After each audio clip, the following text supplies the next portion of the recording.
তিলজলা থানার অন্তর্গত তপসিয়া সেকেন্ড লেনে আমরা দাঁড়িয়ে রয়েছি এবং এই যে বিল্ডিং আমরা দাঁড়িয়ে আছি এর ঠিক ওপরের ফ্লোরেই সেখানেই থাকতো মোহাম্মদ আজিজ।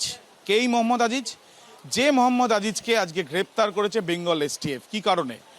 মূলত তার বিরুদ্ধে যেটা অভিযোগ যে পাক নাগরিক রানা রাউফ তার নামে ভুয়ো আধার কার্ড ভোটার কার্ড তৈরি করে দিয়েছিল।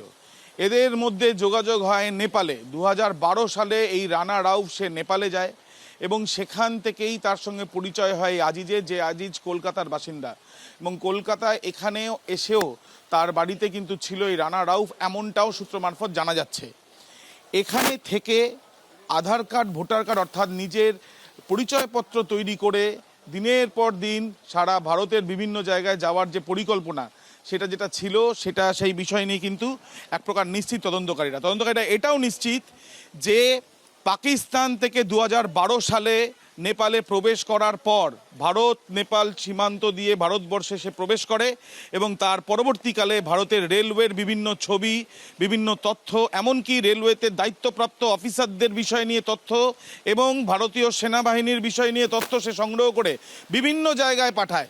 যে জায়গায় পাঠায় সেটা স্ক্রুটিনি করে যেটা জানা যাচ্ছে যে সেগুলোর সঙ্গে আইএসআইয়ের লিঙ্ক রয়েছে।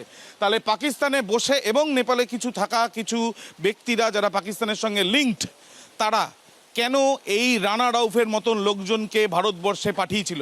ঠিক বাংলাদেশে প্রবেশ করার ঠিক আগের মুহূর্তেই তাকে ঠিক যেটা জানা যাচ্ছে যে বনগাঁর কাছে সেখান থেকে তাকে গ্রেপ্তার করা হয়। তার সঙ্গে আর কারা রয়েছে, কি পরিকল্পনা রয়েছে, ভারত বিরোধী কি পরিকল্পনা তাদের ছিল সেগুলো জানার চেষ্টা চালাচ্ছেন বেঙ্গল এসটিএফ। যে জায়গায় আমরা দাঁড়িয়েছি এখানে স্থানীয় বাসিন্দাদের কেউই তাদেরকে সেইভাবে চিনতে পারছেন না, তার কারণ দীর্ঘদিন এখানে থাকার পর থেকে তারা এখান থেকে চলে যায় এবং এই যে তারা চলে যায় এলাকার বাসিন্দাদের সঙ্গে, এখানকার যারা বাসিন্দাদের সঙ্গে সেরকম লিঙ্কও ছিল না, অথচ তাদের এই কার্যকলাপ চলছিল। আর কারা কারা তাদের এই কার্যকলাপের সঙ্গে জড়িত ক্ষতি দেখছেন বেঙ্গল এসটিএফের আধিকারিকেরা।